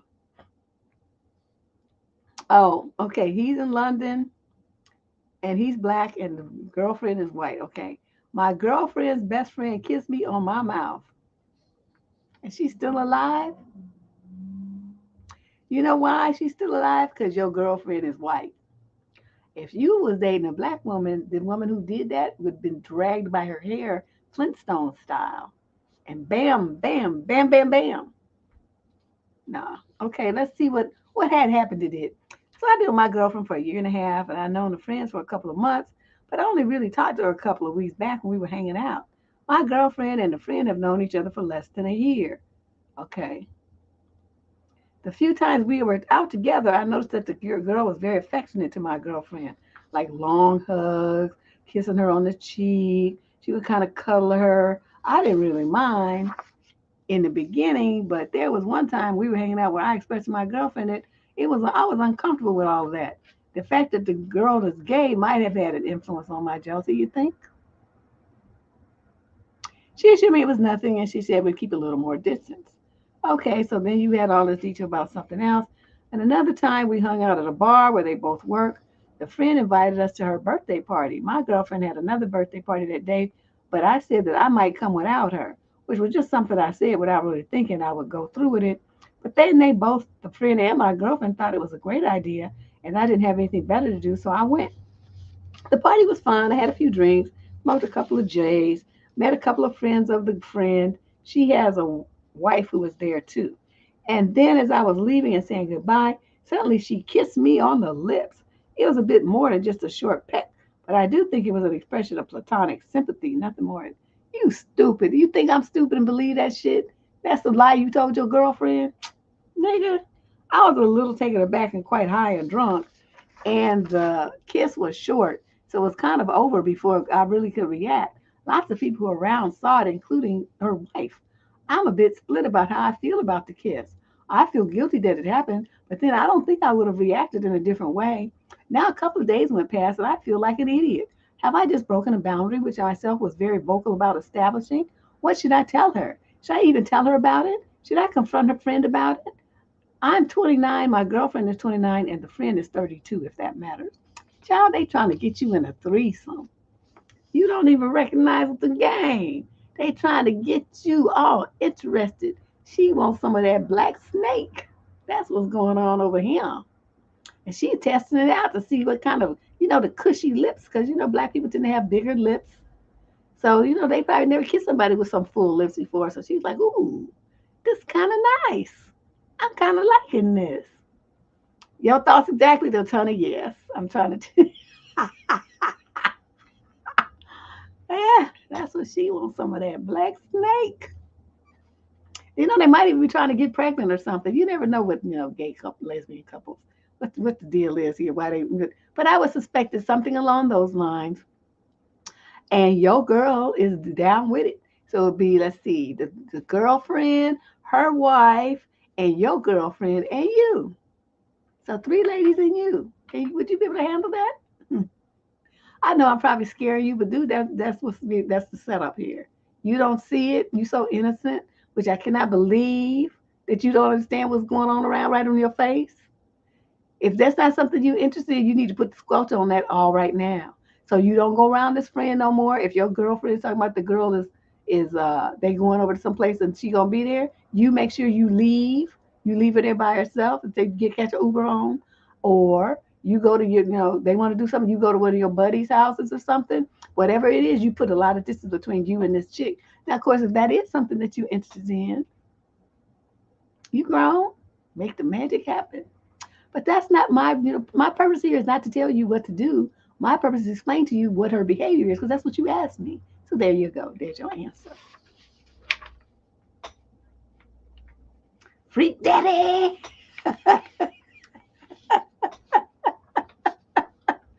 Oh my God. Poor guy. He's just so clueless. Question number 20. Female, 22 to 27. She's Latinx from San Jose, California. The male in question is 28 to 34 and he's white. My boyfriend showed up 3 hours late to my 26th birthday and completely missed the dinner. Should I say something or let it go? I was really disappointed and made me feel like he doesn't care about me. He said it was because he double booked himself and had agreed to go to his parents' friend's party and didn't want to appear rude by declining their invitation.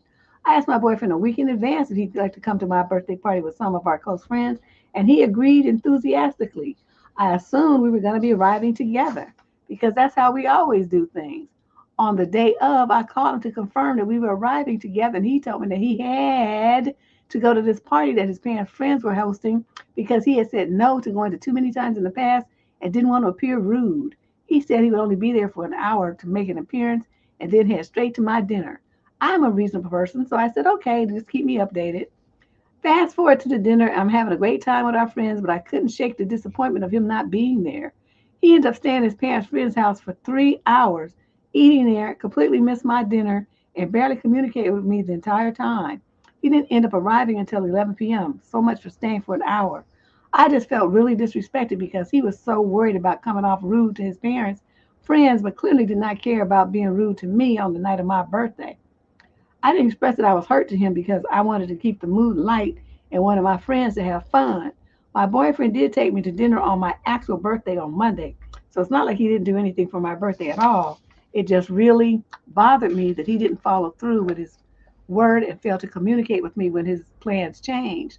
Our other friends who did show up on time and who know him very well noticed my disappointment and thought it was really rude.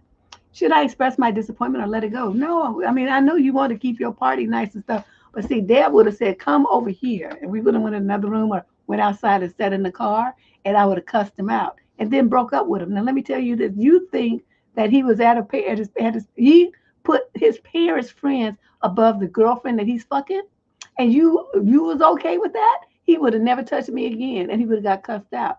It's like no, no. And all he had to do was tell them old people that's his parents' friends, it's my girlfriend's birthday party, dinner tonight, and I'm sorry I can't make it. Your loyalty, his loyalty is supposed to be to you, not to his parents' friends. That's why part of me is really wondering if that's really what really went on because it doesn't even seem right. Why would he choose that night to suddenly make an appearance? It sounds to me like if it really did go to something that was the parents, that there was a reason he had to be there and stay and couldn't get away. Like they were hooking him, they was introducing him to somebody, the parents' friend's daughter. There was a reason why he was stuck there, and it wasn't like he could just get in the car and go, which it had to be something like that. They wanted him to meet somebody. He was hooked up with somebody, introduced to somebody. That's why he was stuck there. This whole scenario doesn't even make any sense unless that is a component of it. That's why he couldn't be rude because this girl was waiting to meet him. right? Because it's just some old people, his parents' friends. I mean, like they had a party, so for what? They don't be mad because young people don't come to their party. It's a bunch of old people. There had to be a reason why he felt that he had to show up, and it has to be that. I can't think if anything else comes to mind that would make sense in this scenario. So, word me, I'm telling you, he would have got an earful, and then I told him, get back in your fucking car and drive back over there with them old people that you just left and stay over there and get the fuck out of my face. And it would be over. One thing you're not gonna do is disrespect me. We're not gonna do that. And taking me out to dinner on a Monday, but he can't be there on Saturday when the big party with everybody's there. Just gonna embarrass you like that? Don't you think that's suspicious, girl? I mean, seriously now. My alarm bells would have been ringing. I've been like, what's the address? I'm on my way. I'm on my way. He a liar. But like I said, I'm thinking that I don't know that he has another woman, Nerly. I'm not gonna go that far. I'm saying that there was somebody at that party or whatever it was that he had to meet. Let's just say the scenario about the parents' friends party is true because we don't know this not. Let's say it's true. And he couldn't leave because he was there on this, this hookup, this date that these people hooked him up with this girl, right? So that's why he couldn't get away. So I'm not saying he quote has another woman like in a relationship with her. I'm not saying that. I'm saying that there was a situation where he was introduced to another woman, and that's why he was there at the party. Now, further investigation. It could be anything. I mean, I could start being like, y'all, let my imagination run wild. That was his engagement party for them to be with the bitch. We could go well, all kind of if, woulda, shoulda, coulda. We don't know any of that, but I do know that the only way that this scenario that he's presented makes sense is if there was a introduction to probably those people's daughter, and so his parents, he was obligated to go and to stay there and be, and entertain her, and he couldn't get away till 11. Okay, so question 21, female. We got 20, what did I say? 26 questions, so we're almost done here. Female in the 22 to 27 age group. She's black. She's a Virgo from Baton Rouge, Louisiana. Summary of issue. I didn't get any response from text that I sent 4 days ago, and it's been 6 days since the second date. Okay, I don't know what that is. I need some advice. So I went on a second date 6 days ago with this guy. He's 24. I'm 26. I thought the second date went well. We were out for 6 hours and we had a nice time at a bar. The night after the date, he asked if I got home okay and let him know that I did. It was nice to see him again. He said fun, haha, no problem. I had fun too. The next day, I saw something that we had talked about. There's a big event that was supposed to happen next year, and he was talking about going to it. So I took a screenshot and sent that to him and asked if he'd seen the ticket prices because it's super expensive. He responded back, so I responded back to him with a meme, joking if that was him, and another message, and that was it. He hasn't responded back, and it's been 4 days. I'm trying my best not to obsess about it, but I've also been waiting for 4 days. After the first date, he asked me the next day for the second date, but given that it's been 4 days and he hasn't asked about a third date, I'm becoming impatient. If he doesn't respond back to me in a week, then I'm assuming that he's just not interested and we're ending it after 2 dates. I wasn't going to send another text because I generally don't like triple texting and I don't want to come off as obsessive. I'm bummed because I thought it was a good second date. We didn't kiss or anything, but we spent 6 hours talking and he got a little touchy feely with me, touching my arm and putting his arm around my shoulder, that type of thing. So I thought it was going well. How do I stop obsessing about this? Should I actually send another text, even though it's been 4 days since I sent my last one? And he still hasn't responded. How long do you wait after dates to text the person for another date? I would say that I mean, of course, there's a possibility that he didn't get the text. I mean, that happens, especially when I had Sprint.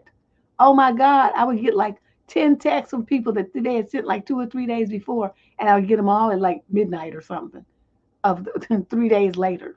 It was wild, and that happened a lot. But it did. I haven't had that experience since I switched to other carriers. But I would say, if he hasn't responded to you in 4 days and you don't hear from him in a week, that whatever you thought y'all was building, it's not going to happen. Okay. Sometimes, people, they kind of like you the first date, and so they want to check you out further on the second date. And then after that, they hear something or see something, and then they're like, no, no point in the third. It could be, it was bothering me. You said you sent this meme. You don't know and ask it, is this you? You might have offended him. Did you ever think of that? You don't say what the meme was, but everybody's don't know somebody's sense of humor. You can't be joking with folks like that because they're gonna take it wrong. So it could be something as simple as that. You thinking you being funny and shit, and he was offended. In any case, don't send memes. What are you for? Don't do that anymore. And let just chill out. Start dating other people, which you should have been doing in the first place. Because he ain't your man. So you putting all this energy into some dude that you went on 2 dates with. He's not your boyfriend. Okay, just somebody you went out twice with. Keep perspective here. Keep it moving. Go have 2 dates with a bunch of other people, and then whichever one you like the best, that's who you keep seeing. Question number 22, male, 22 to 27. He's African American, a Gemini from Newark, New Jersey. Summary of issue: does working out really help guys in the dating game?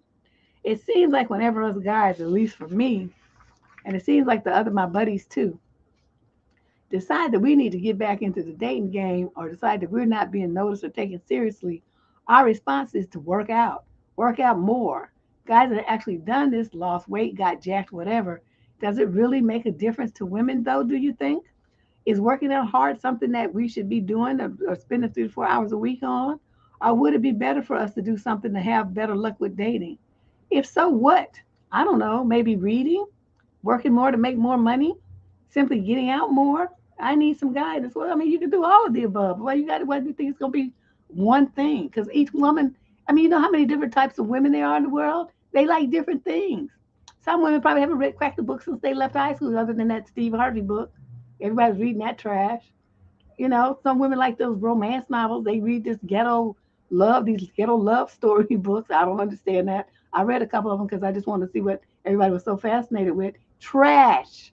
Okay, absolute garbage. But people writing this stuff making a lot of money because people want to read it. But I was like, oof, that's enough of this. It's like I feel my brain cells dying with every word.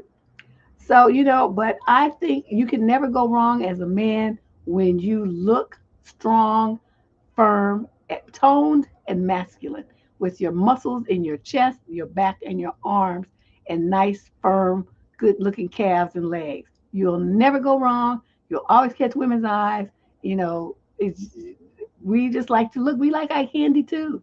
So you want to get female attention, you look good, dress well, be clean, smell good, and women will pay attention to you. We can't help it. Okay, we can fight it if we want to, but most of us not going to. We just gonna be like, "Hi, what your name is?" But yeah, um, yes, you should be spending 3 to 4 hours a week exercising, especially you young buckies. You better be in there 5 days a week. Or um, reading never hurts because you have something to talk about. Other than you look so fine. What kind of panties you wear? What's your favorite kind of lingerie? That stupid jive time conversation y'all be having. You have something that's of depth to talk about. Making more money is never wrong. You want to set yourself up financially while you're in your 20s and, start your retirement account, start saving for a house, pay off your student loans, pay off your car note so you can sock that money away. That's the kind of goal setting you should be having as a young man. Save to buy yourself some income property. So you can have you don't have to rent forever. You can get you a duplex. You live in this side or you rent out the other side. Become a landlord, make some money. And getting out more, of course. I mean, how do you think the woman's gonna come to your house by UPS? What the fuck? Of course you got to get out more. Now that all the COVID restrictions are lifting, it's gonna be a lot of parties going on because it's holiday season, and everybody ain't had no holiday parties in years. So everybody about to go buck wild. You guys plan to go do something for New Year's Eve, and I'm sure you'll meet a couple of ladies. My God, dude, for real? You had to ask this? Question number 23. This is a female in the 22 to 27 age group. She's mixed race from Lexington, Kentucky. Summary of issue. What are some ways that you think guys like to see a girl be vulnerable in dating? I'm asking this question because I wonder sometimes if this is my problem. I have a super strong and confident aura about myself, and it's the energy I give off, I've been told. I am mixed with a white father and a black mother, and both of them raised me to be that way. I feel part of it is I need to learn how to be more vulnerable. I will admit with friends and family, vulnerability is not an issue. But when I first start dating somebody, I am careful with how vulnerable I am until I get to know them more and trust them. Why do men expect someone to be vulnerable when you first start dating? And Deb, can you explain to me what the definition of vulnerability is from the male perspective? I'm glad you asked. When men say that you're vulnerable, it means that you're open to their bullshit. That's what it means. That means that you don't put up boundaries and you don't have any resistance. That if they tell you some bullshit like, baby, I love you, and they've been talking to you for 3 hours, that you believe it and you start responding to them accordingly. That's what they mean when they say vulnerable. Now, in reality, your way of handling it is exactly right. It's appropriate boundaries. You should not be extremely vulnerable with people that haven't proven themselves to be worthy of that level of trust. So I'm not really understanding what the problem is. And I know, a lot of dudes when they want to run game and you are a woman that has like strong self-esteem and confidence and stuff, they don't like that because you put up boundaries and you tell them no. You ask questions and you say, that's ridiculous. You make judgments and you're not really too focused on the fact that he may leave. You don't give a shit because it's 50 more around the corner coming down the block.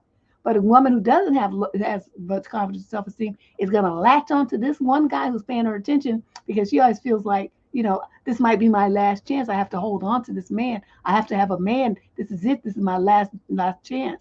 So by her being that way and you being like, you up there like, yeah, mm-hmm, that sounds good. Or you on some bullshit right now. I'm not really trying to hear all that. Okay, that's a woman who's got her boundaries up and she's not being vulnerable and they don't like that. So that's what they mean from their perspective when they talk about being vulnerable. Coming in the door complaining about it. See, that's how you know a game is afoot.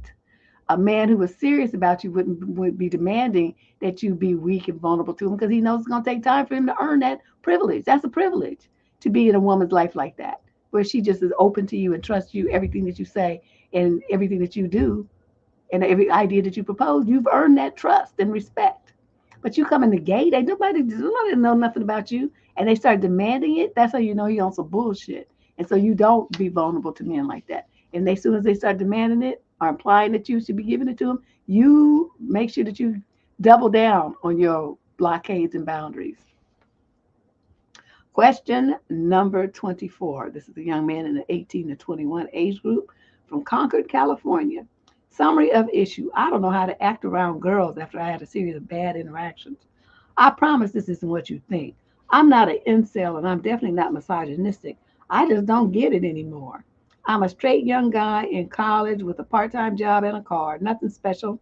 The problem is I literally get described as, quote, too nice by girls. I have anxiety and depression, so when I hear it, I just can't wrap my head around it. I'm not a loner or have no friends. I go out and party and work out and run long distance, and I'm in great shape, and I feel like people generally enjoy being around me, but only as friends. The last time I went on a date, it all seemed fine, and the girl seemed really nice. Really into me. She was black, by the way. But then she texted me and said that she didn't think that we could be 100% committed and that I was a super nice guy and a great guy, and I did nothing wrong. So why not see me anymore? I just don't know what I should do. I can't be mean to women like some guys suggest. It goes against literally every value that I was raised on. Do you have any advice for me? You know what? When women say that you're too nice, what that means is you come across as, well, you don't have any heat. What women are looking for to feel feminine and sexually attracted to you is some masculine energy. What does that mean? That means strength. That means confidence. That means, even the way you walk, your posture. All of those things exude confidence and, sex appeal to women. Sometimes, what helps is having a little Facial hair makes you look a little bit more, manly. Of course, what we just talked about with the young dude, working out and getting some muscle, buffing yourself up. Um, some kind of nice, do your hair some kind of nice way. I know some women like to do really long hair, but a nice haircut that shows your face and your jawline looks way better and it's more masculine. That's why even dudes who put their hair, they used to use the man bun. I think those are going out of style. But like the man bun that shows their jawline and stuff, those were real popular. Um, and guys who are viewed as too nice, like women will test you and you never say no. You never stand up for yourself. You never, I mean, whatever they do and say to you, you just go with it. You have to be, I mean, I'm not saying being rude, like you said, it's a matter of having appropriate boundaries with people. Saying, no, I don't really think that's appropriate. I don't want to do that. No, this and that, that's too much money. Bitch, I just met you. I mean, you don't have to go there, but you know what I mean? You have to put limits on people. If you never do that, you're going to be viewed as too nice. You never make the woman miss you. You always calling her and texting her and then in her face all the time. So instead of her having an opportunity to miss you and long for you, she's instead getting sick of you. That's what a lot of dudes do that too. Don't realize you just be wearing us out with that.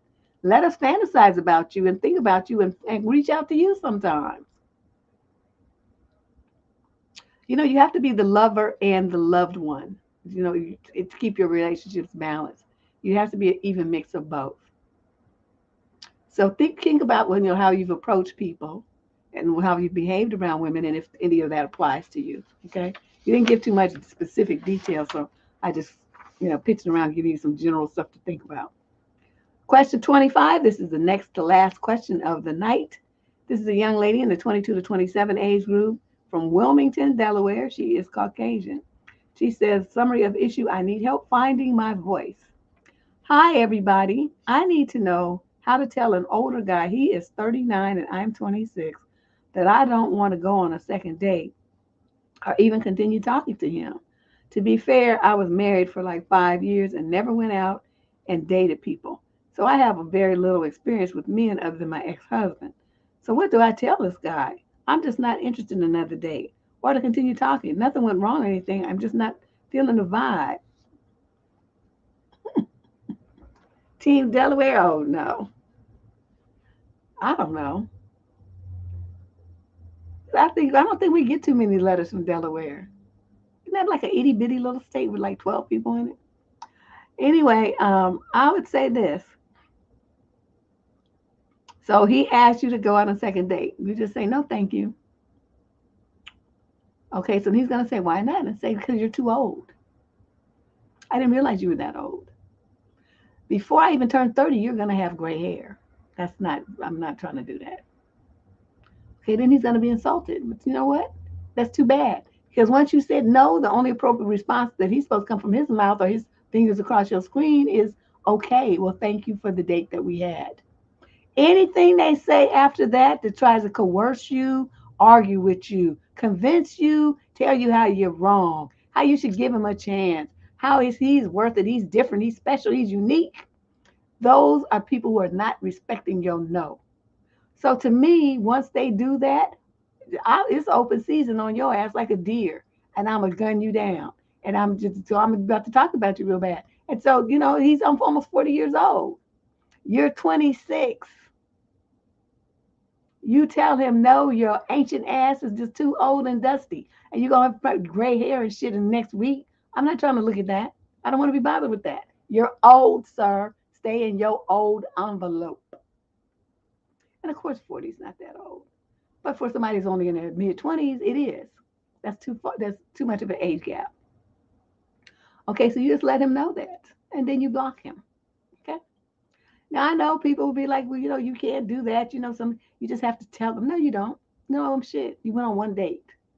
You told him you don't want to go on a second one. Okay, that's all you. I mean, really, you don't even have to do that. You can just block him now, so he can't ask you for a second date, a third, or whatever it is. You could do that too. It's my personal favorite. But since you wrote, that means you want to, like do it in some kind of nice way. But I'm telling you, that's what you do. First, you should say no, thank you. It was nice meeting you, though, or some little platitudes like that.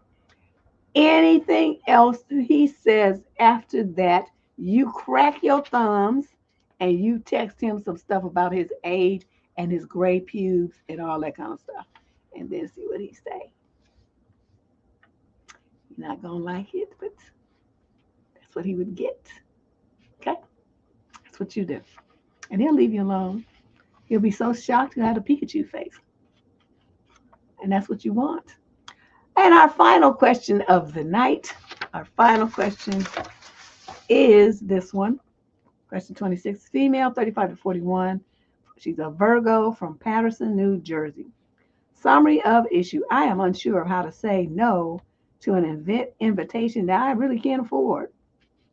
So a friend treated me to lunch when she couldn't make it to my 34th, 5th birthday, which was very nice of her since I literally have talked to her maybe 5 times in the 5 years I've been living in the same town as her. Well, she's having her own birthday party with couples, and it's just far too expensive at an event for me and my significant other to attend. How do I say no without sounding cheap? One excuse I thought of is that I don't have a sitter. So then she may ask me to come solo because some of the other girls are doing so. What do I say to that? I don't want to leave my husband and kids alone on a Saturday night because we get very little family time as it is. If he were to go, it would be different since we spend the evening together. But we don't have anyone to watch our kids. Our families live quite a distance away, and it's not convenient to drive 100 miles for babysitting. Any thoughts on how I can get out of this event gracefully? Yes. Girl, you got the most built-in excuse there is. COVID. COVID. COVID. So what you do is you wait until, you make her think that you're coming, right? You make her think you're coming. You might have to get her some little Mickey Mouse gift. Get her like, I don't know, a bottle of wine or some shit, something. And then you wait until the day before the event. And then you say, oh my God, something horrible has happened. At the preschool, my child has been exposed to COVID. So everyone is going to quarantine and we'll get some tests and everything. But the risk is just too high to be around you and everyone else because we don't know if someone has it or not yet. Because, it takes a couple of days for the test to come back. And then I'll know. And this has just so conveniently happened on a Friday. And her party is on Saturday. And so you have to be quarantined over the weekend. And then you're going to get your test back magically on Monday. And it's going to be that everybody's clean and healthy. Oh, I'm so sorry I had to miss the party. That's a bummer. Oh, sucks for me. That's what you're going to do. That's easy. See? That was an easy one. Why are you trying to make that so hard, girl? I'm telling you, COVID is like if you're the kind of person who don't want to do shit and who always want an excuse not to, COVID has been a godsend. I'm telling you.